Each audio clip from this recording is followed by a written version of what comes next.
आणि त्याच्यासमोर आमच्या इकडच्या शेतकऱ्यांना हात टेकण्याशिवाय दुसरा कुठलाच पर्याय राहत नाही। प्रत्येक बाबतीमध्ये आपला आंबा वरचढ असला तरी म्हणजे क्वालिटीच्या बाबतीमध्ये, टेस्टच्या बाबतीमध्ये, सगळ्याच बाबतीमध्ये आपल्या आंब्याची मागणी आज आंतरराष्ट्रीय पातळीवर एवढी मोठी आहे। पण नवी मुंबईच्या एपीएमसीला जेव्हा आपला आंबा जातो तेव्हा तिकडचा असलेला दलाल किंवा जे कोण आंबा जे काही मार्केटमध्ये उतरवण्यासाठी आपण तिथे ठेवतो तेव्हा आपला शेतकरी जो कष्ट करून मेहनत करून जो आंबा पिकवतो आणि त्याला जो अपेक्षित जो दर असतो तो दर त्या एपीएमसी मार्केटमध्ये न मिळाल्यामुळे त्याचं नुकसानही होतं आणि तो नाउमेदही होतो। पण त्याच्याकडे दुसरा कुठलाच पर्याय नसतो, कारण का एपीएमसी मार्केटमध्ये अगर तो आंबा पाठवला नाही तर हक्काचं असलेलं उत्पादन किंवा पीक हातातून निघून जातं, नुकसान होतं, आर्थिक नुकसान होतं। आणि त्यामुळे जो दर तो तिकडचा एपीएमसी मार्केटमध्ये असलेला व्यक्ती किंवा दलाल किंवा जे काय त्याला आपण म्हणा, जो दर तो तिथे लावतो त्या दरला आपल्याला हो बोलायला लागतं आणि मग ते नुकसान सहन करायला लागतं। असंख्य वेळी आपल्याला कोणी पाहिलं असेल की मी स्वतः असो किंवा अन्य आमचे लोकप्रतिनिधी एपीएमसी मार्केटमध्ये आम्ही जातो आणि तिकडच्या जे काही प्रमुख लोक आहेत त्यांना विनंती करतो की बाबा आमच्या आंब्याला तुम्ही चांगलं दर द्या, जेणेकरून आमचाही आंबा टिकला पाहिजे, आमच्या शेतकऱ्यांना न्याय भेटला पाहिजे, अशी विनंती त्यांना आम्ही सातत्याने करत असताना त्या असंख्य बातम्या आपणही छापलेल्या आहेत। आता या सगळ्या गोष्टीवर कायमस्वरूपी तोडगा काढण्यासाठी, उत्तर देण्यासाठी आणि आमच्या आंबा बागायतदार शेतकऱ्याला, आंबा उत्पादन करणाऱ्या शेतकऱ्याला स्वाभिमानाने जगायची संधी भेटली पाहिजे, त्याचा नफा वाढला पाहिजे, त्याच्याकडे आर्थिक समृद्धी आली पाहिजे आणि ही जी काही एपीएमसी मार्केटमध्ये होणारी जी दादागिरी आहे त्या दादागिरी करून तो मुक्त झाला पाहिजे। त्यासाठी आपल्या सिंधुदुर्गामध्ये आपल्या हक्काचं मार्केट यार्ड ची घोषणा आम्ही ह्या निमित्ताने करतोय। ते मार्केट यार्ड एपीएमसीच्या धर्तीवर जे काय मार्केट यार्ड आपल्याला तिथे दिसतं त्या धर्तीवर हे मार्केट यार्ड इथे असेल। ते मार्केट यार्ड कुठे असेल, कसं असेल, कुठल्या स्वरूपाचं असेल हे माहिती आमचे मनीष दळवीजी तुम्हाला देतील आणि पुढची अजून तांत्रिक माहिती ही आमची तुलसीदासराव राणेजी पण देतील। पण या गेल्या काही महिन्यापासून मध्ये आमच्या डोक्यामध्ये जेव्हा तो विचार आला की दरवर्षी होणारा आमच्या आंबा बागायतदारांची जे काही त्यांना होणारा त्रास, त्यांच्यावर होणारी दादागिरी अगर आम्हाला एकदाच अगर थांबवायची असेल तर आम्हालाही असं काही मोठं पाऊल उचलायला लागेल आणि म्हणूनच आम्ही तो प्रस्ताव तयार केला। महाराष्ट्र सरकारचे विविध मंत्र्यांची मदत घेतली, मग त्याच्यामध्ये सन्माननीय अब्दुल सत्तारजींनी आम्हाला याच्यामध्ये सहकार्य केलं, सन्माननीय आमचे देवेंद्र फडणवीस साहेबांनी याच्यामध्ये सहकार्य केलं आणि हे आज जे मार्केट यार्ड आपल्या सिंधुदुर्गामध्ये ज्याची आम्ही घोषणा आज करतोय ते येणाऱ्या काही महिन्यामध्ये जेव्हा ते मार्केट यार्ड उभं राहील, मला विश्वास आहे त्या दिवसापासून आमच्या इकडच्या जिल्ह्याच्या आंबा शेतकऱ्यांचं आयुष्य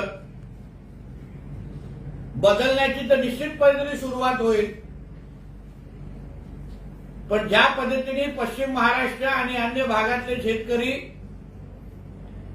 आपल्याला आर्थिक समृद्धी त्यांच्याकडे दिसते, त्याच पद्धतीचा त्यांच्या राहणीमानमध्ये फरक आणि दरडोई उत्पन्नामध्ये फरक या एका मार्केट यार्ड प्रकल्पामुळे निश्चित पद्धतीने येईल असा माझा ठाम विश्वास आहे। त्या राहणीमानमध्ये फरक आणि दरडोई उत्पन्नामध्ये फरक या एका मार्केट यार्ड प्रकल्पामुळे निश्चित पद्धतीने येईल असा माझा ठाम विश्वास आहे। येण्या पुढची माहिती आमचे मनीषजी दळवी आमचे जिल्हा बँकेचे चेअरमन आपल्याला देतील आणि त्यानंतर आमचे तुलसीदास रावराणेजी बोलतील। या जिल्ह्यामध्ये जवळपास 3 दशकापेक्षा जास्त काळ सिंधुदुर्ग जिल्हा कृषी उत्पन्न बाजार समिती कार्यरत आहे। परंतु इतक्या वर्षाच्या कार्यकालामध्ये आपल्या जिल्ह्यामध्ये स्वतःचं असं मार्केट यार्ड ज्याला उपबाजार म्हणतात त्याची त्या ठिकाणी निर्मिती होऊ शकली नव्हती आणि त्याला पुरेसं आवश्यक जागा सुद्धा उपलब्ध होत नव्हती। या ठिकाणी स्वतः आदरणीय आमदार नितेशजी राणे साहेब यांनी सातत्याने यासाठी आग्रह धरला होता की नांदगाव आणि त्या परिसरामध्ये आपण या ठिकाणी जागा शोधली पाहिजे, मार्केट यार्ड उभं केलं पाहिजे। परंतु या मार्केट यार्डच्या उभारणीसाठी आवश्यक तो निधी कोणी द्यावा याच्यावर प्रश्न निर्माण झालेला होता आणि म्हणून जिल्हा बँकेने त्याच्यामध्ये एक महत्त्वाचा निर्णय घेतला की या जिल्ह्यातल्या शेतकऱ्यांसाठी, तो आंबा बागायतदार असेल, काजू बागायतदार असेल, भाजीपाला विकणारा शेतकरी असेल, अशा सगळ्या प्रकारच्या शेतकऱ्याच्या हिताच्या दृष्टीने एक महत्त्वपूर्ण निर्णय घेतला आणि जवळपास 5 हेक्टरपेक्षा जास्त जमीन नांदगाव रेल्वे स्टेशनच्या बाजूला खरेदी करण्यासाठी जिल्हा बँकेने पतपुरवठा केला। महाराष्ट्रातलं पहिलं उदाहरण आहे की ज्याच्यामध्ये जिल्हा बँकेने बाजार समितीला या जमीन खरेदीसाठी त्या ठिकाणी कर्ज वितरण केलं। परंतु हा निर्णय आम्ही खास करून या जिल्ह्यातल्या शेतकऱ्यांच्या हितासाठी घेतला। आदरणीय राणे साहेबांचा आग्रह होता की या जिल्ह्यातल्या शेतकऱ्यांच्यासाठी ज्या ज्या सुविधा आपल्याला उपलब्ध करून देता येतील त्या आपण केल्या पाहिजेत आणि याच्या माध्यमातून आपल्या जिल्ह्यातल्या आंबा बागायतदारांच्या बाबतीमध्ये एक महत्त्वाचा त्या ठिकाणी रिझल्ट दिसेल आणि तो महत्त्वाचा रिझल्ट असा आहे की कर्नाटकमधला जो आंबा आपल्या जिल्ह्यामध्ये येऊन या आंब्यामध्ये मिक्स होतो आणि तो पुढच्या बाजारपेठांमध्ये जातो, ही पद्धत मागच्या काही वर्षांमध्ये आपल्या जिल्ह्यामध्ये आपण सगळेजण पाहतो आहोत आणि त्याच्यामुळे आपल्या जिल्ह्याच्या आंब्याची प्रतवारी कुठेही होत नाही। त्या प्रतवारी होत नसल्यामुळे त्या आंब्याचा दर पुरेसा मिळत नाही आणि या चाललेल्या चुकीच्या पद्धतीला यामुळे निश्चितपणे आळा बसेल। आपल्या जिल्ह्यातल्या चांगल्या प्रतीच्या आंब्याला चांगला दर या निमित्ताने मिळेल। महाराष्ट्र आणि महाराष्ट्राच्या बाहेरून अनेक भागातले व्यापारी या ठिकाणी सिंधुदुर्ग जिल्ह्यामध्ये या आवारामध्ये येतील आणि या बाजार समितीच्या आवारामध्ये येऊन ते या शेतकऱ्याकडचा माल थेट स्वतः खरेदी करतील, त्यामुळे त्यांना चांगला दर याच्यामुळे प्राप्त होऊ शकेल।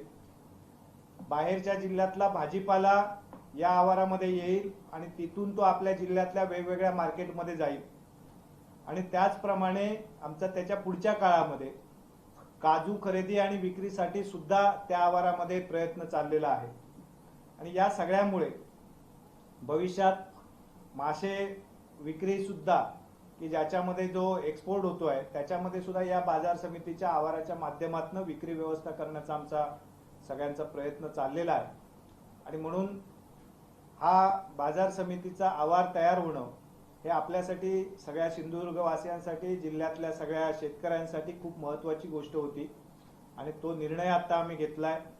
येत्या वर्षभरामध्ये त्या ठिकाणी पूर्ण सुसज्ज अशा प्रकारच्या इमारती उभा राहतील। नजीकच्या काळामध्ये 1 महिन्याभरामध्ये त्या आवाराचा उद्घाटनाचा कार्यक्रम केला जाईल, भूमिपूजन केलं जाईल आणि त्या भूमिपूजनाच्या नंतर या सीझन पासून आंब्याच्या सीझन पासूनच त्या ठिकाणी खरेदी विक्रीचा व्यवहार सुरू करण्यासाठी आम्ही प्रयत्नरत आहोत। त्याच्यासाठी पणन विभागाकडनं आवश्यक त्या सगळ्या परवानग्याच्यासाठी पत्रव्यवहार झालेले आहेत आणि यामुळे या जिल्ह्याच्या कृषी क्षेत्रामध्ये, या जिल्ह्याच्या शेतकऱ्यांच्या आयुष्यामध्ये खूप मोठं परिवर्तन या पुढच्या काळामध्ये आपल्याला पाहायला मिळेल.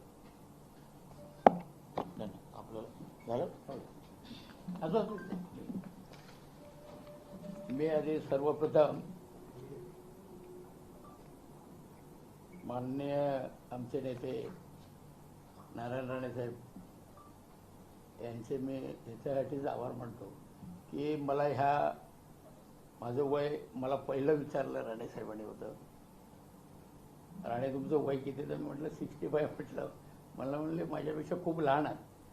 मी म्हटलं साहेब ठीक आहे. तर मला म्हणले हरकत नाही, आपण एक जबाबदारी घेतली पाहिजे, कारण मला ही दुसऱ्या वेळची जबाबदारी राणेसाहेबांनी दिली आणि त्यावेळी मला सांगितलं होतं राणेसाहेबांनी की आपल्याला मार्केट यार्ड उभं करायचं आहे, पण ते नांदगाव परिसरामध्ये कुठेतरी करायला पाहिजे, जेणेकरून मासे आणि आंबा आणि रेल्वे ही संकल्पना राणेसाहेबांच्या डोळ्यासमोर होती. परंतु त्यानंतर काल ज्यावेळी मला सभापती पदावर बसवलं त्यावेळी पहिलं जर मला सूचना आमदार साहेबांनी सुद्धा तीच केली की आपल्याला मार्केट यार्ड उभं करायचं आहे.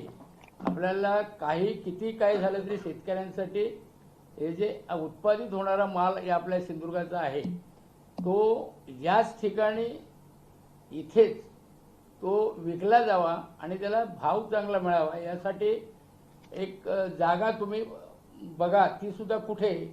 तर नांदगाव रेल्वे स्टेशनजवळ. आणि साहेबांनी मला फोन केला, तुम्ही पत्र द्या तात्काळ. ते मी पत्र साहेबांनी दिलं. साहेबांनी स्वतः पत्र ते पणन मंत्र्यांकडून ताबडतोब पणन संचालकांना आलं आणि ताबडतोब सरकारी जमीन बघावी लागते अगोदर, कारण आपण खाजगी घेऊ शकत नाही.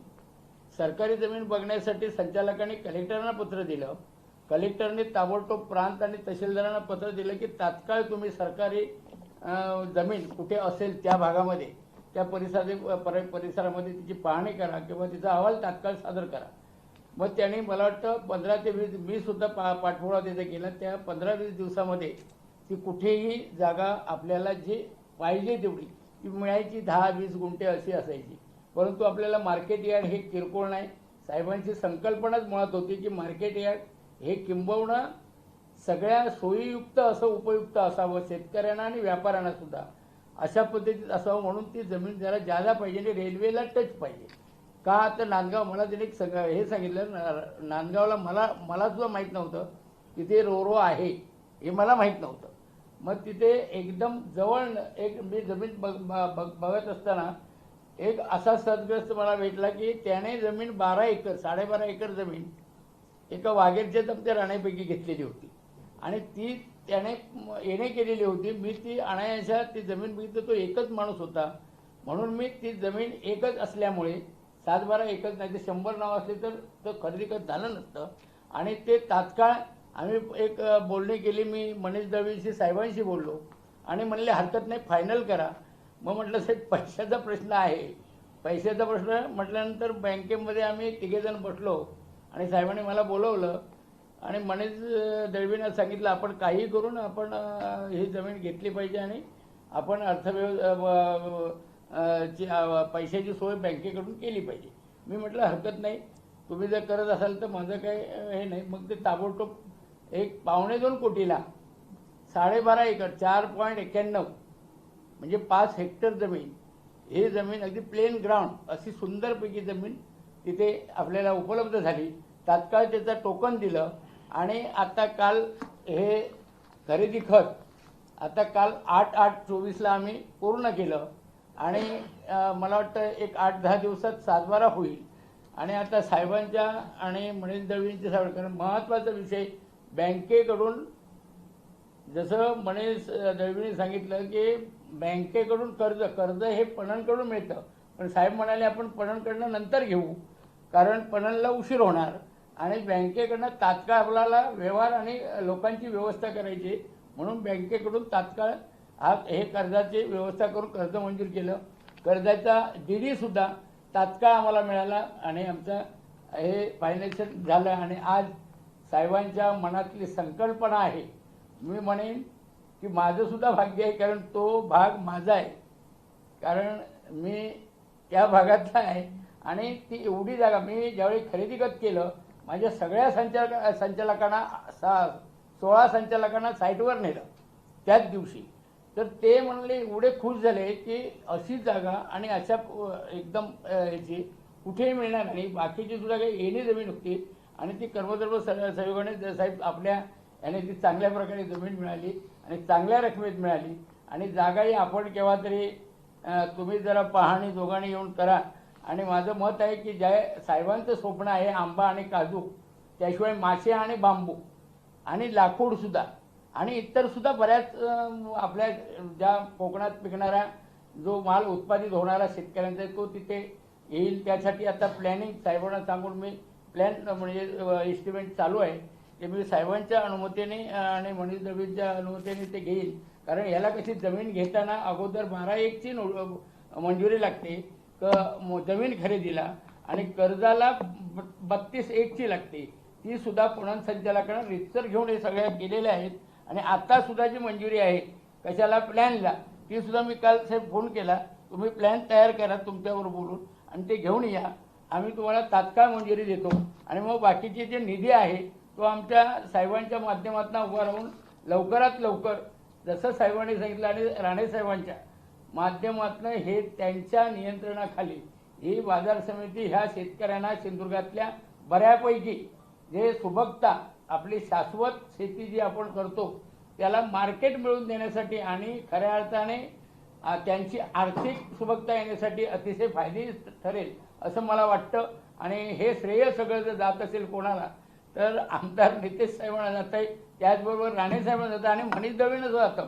कारण मनीष दळवीने एवढा म्हणजे 2.25 कोटी बाजार समितीला कर्ज भरा काही न घेता, म्हणजे आमचं मॉर्गेज काही न घेता, मॉर्गेज फक्त जमीन नाही आहे, जमीन नाही कशी ती 2.25 कोटीची आहे दिली करून. मॉर्गेज तुम्ही शेतकऱ्याचं भविष्य दिलं आहे त्यांना, हे मॉर्गेज ठेवलं. पण हे डेअरिंग करायला सुद्धा तेवढ्यात ह्याचा अध्यक्ष लागतो तो आपल्याला लाभलेला आहे. आणि आमदार साहेबांनी अतिशय मी तुम्हाला सांगत होतो या तालुक्यासाठी या परिसरासाठी या जिल्ह्यासाठी खूप मोठ्या प्रमाणात हे शेतकऱ्यांना सुख करून दिले असं माझं एक सभापती म्हणून माझं मत आहे. त्याचा फायदा लोकांनी घ्यावा, शेतकऱ्यांनी घ्यावा, तुम्ही सुद्धा वाटणार आणि याची प्रसिद्धी चांगली द्यावी.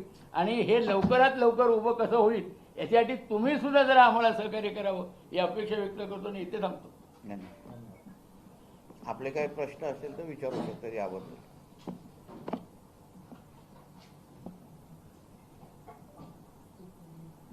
साहेब, आपण जसं म्हटलं की या वर्षीपासूनच पीक खरेदी करायला सुरू करणार. मात्र काय होतं की दरवर्षी ज्यावेळी पीक संपलं म्हणजे या वर्षीचं पीक संपल्यानंतर इथला जो शेतकरी आहे तो मुंबईचा जो व्यापारी आहे त्याच्याकडून उचल करतो आणि उचल करून त्याला एक ठराविक रकमेमध्ये त्यांचा व्यवहार ठरलेला असतो. त्यामुळे तो व्यवहार त्यांना बांधील असतात, त्याच्यानंतर तो माल त्यांना त्याच पद्धतीत दिला जावा लागतो, अशी जी पद्धत आहे. मग याच्यासाठी आपल्याकडून काय उपाय योजना? मुख्यतः याची सुरुवात ही ऑगस्ट नंतर सुरू होते. म्हणजे व्यापाऱ्याकडनं आगाऊ पैसे घेणं, औषधांना पैसे वापरणं, खताचं पैसे देणं, या सगळ्यासाठी आगाऊ पैसे हे ऑगस्ट नंतर घेतले जातात. आणि म्हणून आता आपण ही घोषणा केल्यामुळे शेतकरी आतापासूनच त्याच्या बाबतीत सावध होतील. शेतकऱ्यांना त्या संदर्भातले जे काही प्रश्न असतील, कुठल्या समस्या असतील, त्याच्यासाठी जिल्हा बँक आम्ही निश्चितपणे त्या सगळ्यासाठी उभे आहोत. ज्या लोकांना आवश्यकता लागेल या शेतीसाठी त्या ठिकाणी जिल्हा बँक आवश्यक तो फायनान्स करेल. कोणीही व्यापाऱ्यांकडनं आगाऊ पैसे घेण्याची आवश्यकता नाही. त्यांना भविष्यामध्ये आपल्या मालाला चांगला दर देण्यासाठी ही चांगली संधी आहे.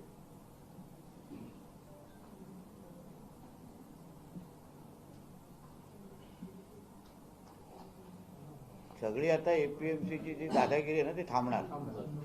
ती तिथे जाऊन मी आता स्वतःच्या डोळ्यांनी पाहिले.